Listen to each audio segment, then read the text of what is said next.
gotta sneeze. Oh god. Pausing music, let's go. I'm not gonna sneeze. No.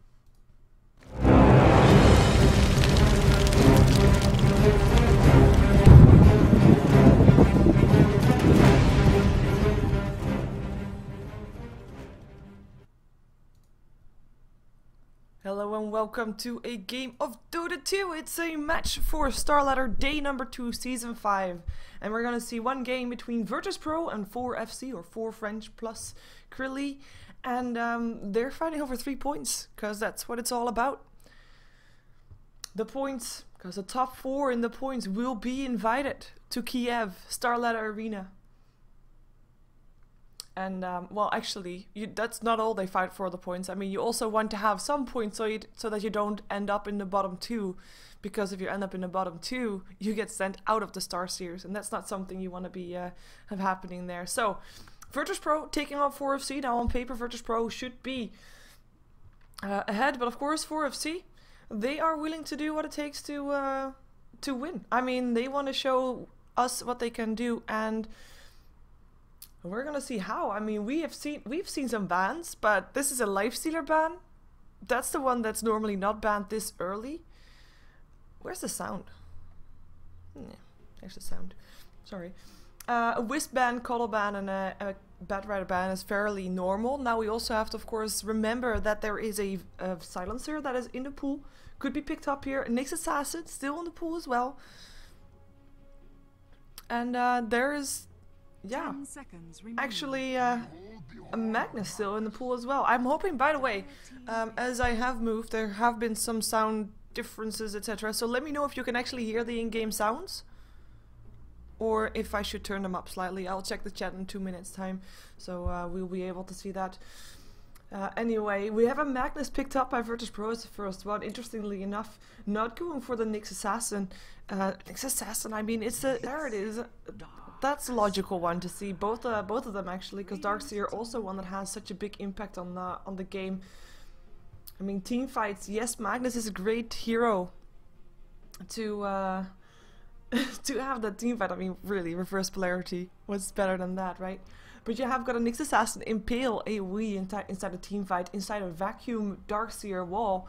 Should not be underestimated. And then I might even say, Magnus, your reverse polarity is pretty nice, but you need to team it up with some spectacular combinations.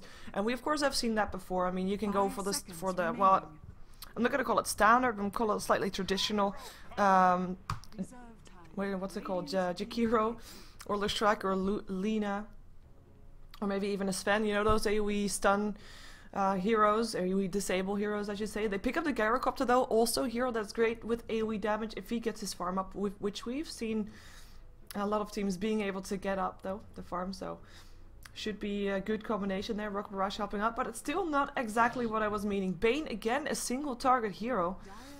Well, not again, I should say, just a single target hero. Of course, it's great hero to have if your opponent is gonna have something that is gonna run a BKB. I mean, they already got 2 heroes against that BKB, both Magnus and Bane. I mean, reverse polarity as well as a Fiend Script.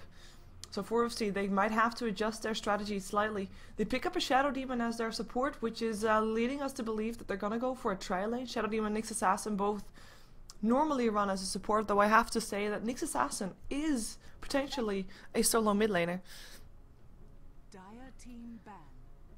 But we're not gonna expect that. Darkseer on a solo lane is to be expected. Could actually be mid versus the Magnus if they want to.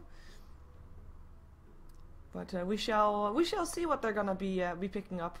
For now, virtus.pro, they actually ban out the puck, which is quite interesting to see, because I would not expect the puck to still be picked up.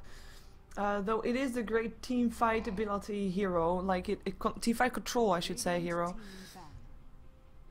You can hear the game sounds just fine. In-game sounds are very quiet. I find them very quiet also, so I'm gonna turn them up slightly. I'm thinking I can do that with... Okay, I cannot do that with that. Ah! Oh, crap. That was not my intention. Hello. Oops. And now now I lost everything. Sorry, people, I suck. There we go. There we have it. My Windows button stopped working since I moved my computer. I mean, I don't know why that happens or what I can do to make that go away. But I need to have my stuff open so I can actually see the feedback that you give from the chat, and so that I might be able to change. There we go. That's the one I was looking for. Sorry to have to do this during the cast, but you know, I just want to have it good for you, so we can hear everything perfectly fine. For the cheese. This is slightly higher. Okay. There we go. In-game sound slightly higher. Also good for me. So let's see what they have been banning out. We see offlanes being banned by 4FC, with the Clockwork, Bounty Hunter and the Weaver all having that same type of role of being a solo hero that, if left alone, can do massive amounts of damage. And virtus.pro, they actually banned up the Silencer, so sorry. We're not going to be able to see that one today. Well, maybe today. There's actually 3 StarLadder games today, but not one, not for virtus.pro taking on 4FC. I have to actually say, I have seen virtus.pro pick up that Silencer in team matchmaking games that we saw of them last Sunday, when I was practicing a bit of camera movement. But yeah, not today, unfortunately. So it's the Pocket Queen of Pain and the Silencer, all again solo lanes, being banned out by virtus.pro. They pick up the Nature's Prophet, so have got a possibility to send that one into the jungle or have that as an offlane. Plenty of possibilities, not really giving anything away just yet. I mean, a Bane and a Gyrocopter, the combination is there. We've seen it tons of times before with aggressive tri-lanes. A Nightmare to set things up. A Gyrocopter walks towards the target, turns on the Rocket Barrage, and that's so much burst damage going through. And if you can combine that with even an extra hero or a Nature's Prophet TPing in, that's a solid aggressive tri-lane or solid tri-lane or solid dual lane, whichever you want to run it. It's a good combination, that's just my point. But I'm missing the combination that they make with the Magnus still.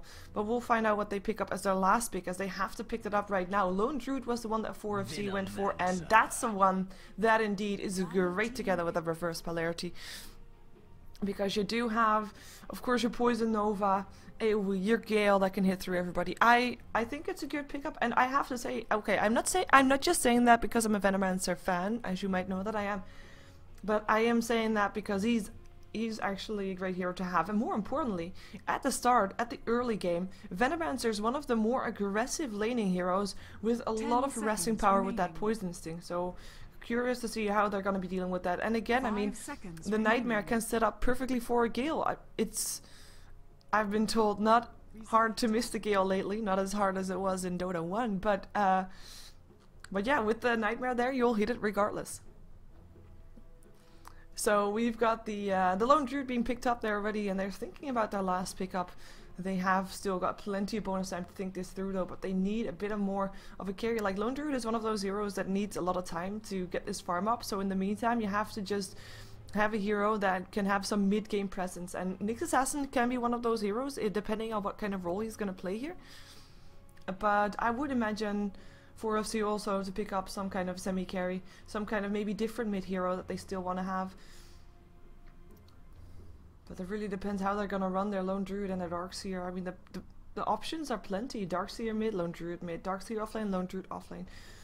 They could all be on a safe solo lane as well, with an aggressive trail lane. You could go into the jungle. I mean, there's just plenty of options. And if we don't actually know yet what they are going to be doing, maybe virtus.pro is, well, I would not imagine that they would have as much issues with that as I would, because since they are of course official players, but like professional players, I mean. But yeah, maybe virtus.pro is also being a bit, you know, cautious about how their opponent is going to lane, and you want to be able to predict where they're going to go with what, so you can counter that with the way that you thought your strategy out. And wow, I was gonna say that ran very low, so they're gonna pick up a Templar Assassin, and I said they needed a mid gamer, and that is mid game at its finest. Now, the one thing that has to be said, we haven't really seen Templar Assassin that much because she is of course nerfed slightly, not being able to put up a refraction twice before, or maybe just twice before she needs her bottle. But if she gets a good start, she will be able to dominate mid game. And that's the one that they want to aim for, with the Lone Druid then being safe to farm the late game. That also means that their lanes are... Maybe we're going to see a roaming Shadow Demon Nyx Assassin. I would actually very much enjoy seeing that. We could see Darkseer safe farming there. could be potential as well. But we'll find out soon enough. We're just waiting for everybody to pick up their hero. Remaining. I'll just already switch overlays so that you see the entire map. And I will also inform you that there's actually a lot of English casters casting this one. So if you want to watch a different cast, which I hope you don't, by the way, so hi, stay, please. But if you do, then you can do that, and you can check out Twitch TV, and you can find all your casts there. Or you can go to my website and find it there as well on the list that I do every day. Anyways, let's see who is playing what. We're gonna have virtus.pro first. It's gonna be the Bane played rather, by NS. It's gonna be KSI playing the Venomancer. Team Our World will be playing the Magnus. We'll be seeing Airman playing the Gyrocopter, and that will leave, there we go, Santa playing the Nature's Prophet for his team, and everybody going towards the top lane. And I mean everybody, because not just virtus.pro is going there. It looks like also 4FC have some kind of calling. Oh, hello, Panda Bear! Oh, I love the Panda Bear. Anyway, 4FC, Panda Bear is going to scout out some people. I mean, it's pretty painful if you lose your bear fairly early on, and they're actually gonna maybe trying to harass him some, but the bear also, of course, scouted them out, so 30 seconds that means that the rest of 4FC is gonna be safe, maybe trying to do something on their own, but I don't really think they want to. They don't actually have everybody on the top lane anymore. So let's see who's playing what for 4FC. We have Strangebee playing the Nyx Assassin. Krilly himself will be playing the Lone Druid with the Panda Bear. Boomski will be playing the Shadow Demon. We'll be having Nose on the Templar Assassin, and that will leave Ares Loco playing the Darkseer, and he's indeed gonna go towards the solo bottom lane. The battle begins. With Nose on the mid lane, and then Boomski on a semi-tri lane together with Krilly. And the thing about this is, at some point, if it's gonna be an aggressive tri lane, then this is needed. They need to have some way to still have Krilly get farm, and both Shadow Demon and Nyx Assassin can be used very defensively. To, like, if someone goes on someone, either there's gonna be disruption to save that person, or there's gonna be an impale to make sure that the rest can't go in on that. Oh, nightmare. Unless, of course, you're being out of position. Gale still hits, and Boomski in trouble. Disruption trying to help out. But is it gonna be enough? Oh, Bane locked in place, and he's actually getting moved freely by the block that's being done by Boomski's illusions. Boomski himself still being Gale, still being slowed. Impale's gonna help out, hits on 2. Is there gonna be anything else? No more Gale. Double damage through not being enough to take him down, and Boomski gonna live. But that was just, I mean, we saw everything used the way it was supposed to, apart from the Gyrocopter being too far out, but then again, he wasn't really expecting that he would be able to try and get a kill there. But we saw the Disruption helping out, we saw the Impale helping out, we saw the Nightmare setting things up for the Gale. Only the Rocket Barrage wasn't there, and if the Rocket Barrage would have been there, that would have been a kill. As we actually have an Orb of Venom up on the Spirit Bear. I like it. Means that there's going to be a lot more harassment. Now, if you're going to go for harassment on the Bane, it's a hero that has, of course, at some point got that Brain Sap, so he can be healing himself up again. So, might not be the ideal one to harass. Oh, Nightmare. They want to go on Krilly. Gale still hits as well. Is there going to be a Rocket Barrage? And too many creeps around to do that, though. Impale still hits on only one. Krilly still in trouble. The right clicks just continue going. Is there a block? Nightmare. Sorry. Disruption helping out. Right clicks to go. Nature's Prophet TPing in. Santa wants to go for Krilly, but it's Boomski that drops first. Impale still hits on 2, but they're just on the way out. They're trying to survive. They're trying to live. They will be able to do so, but at the cost of a Shadow Demon. Now, I have to say it's better to see the Shadow Demon die than, of course, the Lone Druid. The Shadow Demon he was too busy trying to save his teammates, and that's to be expected. But that's, I mean, aggressive tri lane. That's working out for virtus.pro so far. The thing, of course, about an aggressive tri lane is that you have to be aggressive in order to make your tri lane work. And we already see Gyrocopter picking up a flak cannon, so that means that they don't even want to go for a lane that's pushed out towards our tower. No, they want to just put the pressure on, I believe. And that's gonna be definitely possible with the heroes that they have here. Look at the harassment also being done on the bear already. And this, I mean, I said it at the start of the game, you want to have Nose mid game and then late game Lone Druid, but late game Lone Druid still needs that farm also a bit early game. And for now, he's not really getting that much, as last hit wise, he's only 5 for 2. While the Gyrocopter is also 5 for 1, but then again, he is allowed because he actually has been in a kill and he is on the aggressive tri lane. That kind of means that you're sacrificing your last hits for the option to shut down your opponent team a bit more than you normally would, and also, of course, getting those kills, because that's what you want to have. So Nose in the meantime, 16 for 3 last hits. We have got Team Wild on 12 for 2. So fairly even, I would say. Bottle already up on both, with the regen rune actually up on the Magnus. Team Wild gonna be getting something else. His boots are now ready as well. We're gonna just quickly drop ourselves to the top lane, because it looks like we might see something being set up here. A nice sentry ward from 4FC, making sure they have some more control here. And Bane looking for that opening, looking for that good nightmare positioning from someone. The bear has to be careful though. I mean, if the bear goes down, there is no resummon anymore, because the bear already went down once. And the bear is basically the only guarantee that he has that he can still get those last hits. In the meantime, regen rune activated by the Magnus, but doesn't look like he can do anything with that refraction on. And Nose is gonna try to get lucky. Actually, he is lucky. It's nothing to do with luck. Actually, he's just having a ward. It will be there before KSI. As KSI until level 2. I mean, that's something that you sacrifice for an aggressive trial with Rock Barrage. Nature's Prophet also TPing in. Impale. Hits up on an S. There's a Sprout up on the Lone Druid. Kurlee in some trouble. Has to run. There's another Rock Barrage. Kurlee, he will drop it. Gyrocopter picking up the kill. Now Boomski trying to run out. Can't do it though. 2 kills going away. virtus.pro once again on this top lane. And once again, Santa coming in to help out for that one. I was gonna say, I was in the middle of saying actually that if you're going for an aggressive trial, you're also sacrificing a bit of levels if you don't get those kills. But they are getting those kills, so they are actually getting those levels. They're doing a mighty fine job at that. I mean, they have got 3 kills. They've got the carry also shut down with that. And 2 of the kills that have been done by virtus.pro are actually on the Gyrocopter, which is the one that you want to be farming with. Like, on the meantime, of course, Nature's Prophet, he TP'd in twice towards the top lane. So we have got Era's Loco having a bit extra freedom there. He's 28 for 3, is doing very nicely on the last hits. Also gets some jungle creeps with that, but it's all extra. He is dominating the last hits, and Templar Assassin also not having a bad time. Now, we have to, of course, consider that when this guy is level 6, when the Magnus is level 6, he will want to use his reverse polarity. He is actually level 6. So instead of just having a Nature's Prophet TPing top, they might have to TP top also the Magnus and then go for a team fight. Trying to force out some TPs of 4FC as well, maybe kill them off as well, and then just take down a tower and then start 5-man Dodaing. They can actually do that with this lineup. Just enormous amounts of pushing power with the Nature's Prophet coming in. And even though the wards from the Venomance are piercing damage and he's not actually skilling them, well, that doesn't help. But it does help a bit with pushing as well. Those creep waves melt before them, if he actually skills them, which he doesn't right now. But in theory, the pushing power is pretty hard. And as anti-push for 4FC, like counter-push, they've got the Impale, yeah. They've got a Disruption with which they can create some illusions, but he is just level 2, so... Oh, Nightmare, wait a second. Nyx Assassin being scouted out. Rocket Barrage coming out. There comes the Spike Carapace though helping out. Soul Catcher up on there as well. Impale, NS, trouble, but they're actually gonna back out. They're actually gonna back out. That Flak Cannon hurting so much. Krilly, trouble. As Darkseer actually kills off Santa, so he cannot TP in.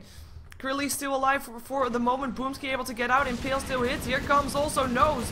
Wants to take down Airman. Central were being placed down because they want to take down Nose, but it looks like it will be Nose getting the better of that one. Actually, not the case. Now KSI maybe trying to still get Nose. I mean, oh, Brain Step. One more hit. No, he cannot get away. Still a range of the Sentry Ward. NS picking up the solo mid of 4FC. A big loss on the side of 4FC. Now Santa, back alive, wants to try and kill off Nyx Assassin, who is trying to hide in the jungle, but he cannot. Gale hits. Wards are being placed, he's just being locked in place, and he is gonna go down most likely. Spike Carapace up will not save him. Shockwave to go through, and Tame My Wild also coming in for a bit of action, and that is indeed the 5-man Dota. Might be not with a reverse polarity, but they still get a tower out of that initiation. 4FC, they did manage to get 1 kill. But that was Santa on the bottom lane. It wasn't even on the top lane where they were actually initiating on. And that's something that's bad for Nose. I mean, it was the first time he left his mid lane and it was not worth it at all. And at the same time, Magnus leaving his mid lane, that was definitely worth it for him. In the meantime, Airman decides to farm a bit up more on the bottom lane now that the tower is down, and the trial lane basically on the top lane is ended. Like, they took down the tower, aggressive trial lane, or laning phase, laning stage as you might call it, coming to an end in a way. More rotation coming in for the teams to try and get that control of the game. But that's not the case for the Gyrocopter. He cannot really assist that much in it. His strong phase is the laning phase, pretty strong, and then he needs to farm. He needs that gold, and he's gonna be able to do that here. Rocket Barrage chases Arrows Loco away. Here actually comes the Bane Nightmare standing up there. Still a level 5 Gyrocopter, but doesn't matter. Santa TPing in, and that's gonna be a kill. Nature's Prophet ulti picking that one up. Santa happy Nature's Prophet, even though he's the only one of his team that actually died. But that is, yeah, that's level 6 for the Gyrocopter. So let's take a quick look at the experience graph. I mean, this is not even as much difference as you might expect as the result of course, having that tri-lane and having the Darkseer still farming on the bottom lane, having the or having the Templar Assassin also farming. Templar Assassin, who just died again, by the way, got picked up by the Venomancer, which is a kill that shouldn't have happened in theory. Oh, wait a second. Boomski, he's in trouble. Disruption just in time, but the Gale still hits and Sprout up on Arrows Loco. Cooldown coming down as well. He cannot escape as Boomski still drops on the side. There comes the Fiend Script. Darkseer, you're done for. You're so done for. 4 people of virtus.pro on the bottom lane, and they will take down the second tower of the game on the bottom lane. Airman picking up the gold. He is doing fairly nice for himself. As we check out net worth, it is actually Magnus that's highest up on net worth, interestingly enough, as he is the one that has only been in 2 kills so far. And that's all coming from farm, and of course towers. Towers must not be forgotten. Darkseer doing pretty okay, but we already knew that he was the one that's got the most last hits. The whole mid-game dominance that Nose was supposed to be doing for his team is just having a very slow start for him right now, because it's not working out. And in the meantime, the second or the first tier 2 tower, second tower on the bottom lane goes down as well. And you know, as if he doesn't have enough gold yet, Gyrocopter picks up the last hit again for that one. Yeah. Well, I guess the Venomancer TA kill. I mean, there's of course Venomancer is considered a semi-counter against Templar Assassin, of course, picking up the refraction very fast, but then still should be able to get a kill in return on a support. Nose, trouble for him right now. There is 4 people waiting to kill him, and like basically they're just saying, you know what, we want the tower because, you know, it's next in our line, so we're coming to take it. If you want to do something about it, that's fine. But we are still gonna take it anyway. We're gonna be forcing you to fight. We have a reverse polarity and a Magnus that's invisible, sitting behind your tower, and they are indeed gonna just be able to take down the tower. And that's, you know, Airman picking up the gold because he can. Yep, that's the way it goes. Gold graph. I mean, it's also towers, of course. That's 4 towers going down in quick succession of each other. That's a lot of gold going the way of virtus.pro. As the 5-man Dota, it just continues, and at this point 4FC, they're just not ready for it yet. They don't have that massive teamfight potential yet. The teamfight that I said at the start of the draft consisted of the Darkseer together with the Nyx Assassin. But Nyx Assassin is only level 5, nice Sprout up on the Bear. And the Bear is going to try to run out. Ooh, gets the first hit entangle up on the Gyrocopter, but the Bear still goes down though, and that is not worth that entangle, and the Bear is not, well, is resummoned. There we go. Nature's Prophet this time getting the gold. Santa, good stuff. That's got a mechanism, so again, more team fight for them. Gem of True setup on the Bane, so if that Nyx indeed gets level 6, he won't be able to use it anyway. And Venomans are probably gonna be going for a pipe at some point, as we have got drums and a Ring of Aquila for the Gyrocopter. I mean, virtus.pro, they're doing the thing that we would expect from them. They're ahead, and they're gonna show they're ahead, and they're just gonna 5-man. And the only thing that 4FC can do to try and stop this from continuing, because it is happening right now, is to get their levels up, still get some farm. Actually, they're gonna try to go for this, but Mechanism hits, and there is the Fiend Script. Arrows Loco not being saved by his team just yet. The reverse polarity hits on Krilly, and knows it is the Darkseer that goes down first. Shockwave picks up Krilly, and now knows no refraction for him anymore, and he drops to Airman. Everybody getting a kill on the side of virtus.pro. Shockwave going through. Nice 3-man impale, but yeah, Airman, he did not get an impale, and it's actually indeed everybody got a kill apart from, well, Bane got a kill, Magnus got a kill. The only one that didn't get a kill was actually the well, the Venomancer. Poor Venomancer. Sorry for the camera work. But this I mean, I don't think there's enough time for 4FC to get back on that so-called horse. I mean, they've got the lone druid. He needs farm. I mean, look at him. Top tower has fallen. He's got less farm than the support of his enemy team. Impales the hits on a Magnus. Gale on Era's Loco. Nice vacuum, but they cannot follow it up with anything. Era's Loco goes down again. I would not be surprised to see a GG called of this game that seems to be super, super short. There we go. GG. Night night. GG. Oh no, the NN is actually Russian for GG. Yeah, that's what I've been told. So yeah, that was virtus.pro taking a very convincing game. I mean, they had their game plan. It worked out. Their aggressive tri lane worked out brilliantly. And 4FC, they just had nothing they could do. Yes, they had a good bottom and a good mid lane, but the moment they came top, they gave that up because the top lane from virtus.pro was just too strong, as Noah's will still take a dive here. Dominating Venomancer now as well. We're just waiting for everybody to disconnect and the throne to go down. Should be happening fairly shortly, as we have got only 2 people left to disconnect from virtus.pro. They're actually gonna they didn't want to leave it at 17-1. They want to have it at 17-2. Mechanism also up on Era's Loco, but yeah, you know, that's not gonna save your life. He's being chased by 2 supports and they're just gonna come towards him. Never mind. Hello to my wild. Yeah. Era's Loco, last one to disconnect from the team, and that is not gonna happen just yet. Wow. It's no, we're gonna have to be patient. So in the meantime, I will tell you a bit what's happening next, because we're gonna have another game for StarLadder. We're gonna have 3 games in StarLadder today. This was game number 1. We're gonna have 3D Max taking on El Pride after this game, and then the game afterwards, I believe, is the mouse sport game. Middle tower is under attack. But I'm not 100% sure. And since I have done the stupid stuff at the start of the game, like doing all my game stuff gone, etc., I actually can't see it. So we're gonna see the wrong throne explode, but we are gonna see the end screen, which is what you want to see, I hope. But yeah, we're gonna have another game coming up right after this. Might have a short break, considering this game was very short, 15 minutes. And oh yeah, my whole riddle thing. So if you want to support me, you can subscribe to my YouTube, which is youtube.com/SheeverGaming. I also have a Twitter on SheeverGaming on that name, Facebook under the name of SheeverGaming, and my Twitch is under SheeverGaming. You can follow and subscribe to me there too. So that's that. Anyway, let's get that end screen out of the way and just get out of this game that wasn't really all that exciting, unfortunately. With Santa being the only one that died twice, and only once when the game was actually still going on. Look at that. Darkseer getting both of the kills. This is a depressing view. Let's get it out of the way. So, let's jump ourselves into the next game. Stick around.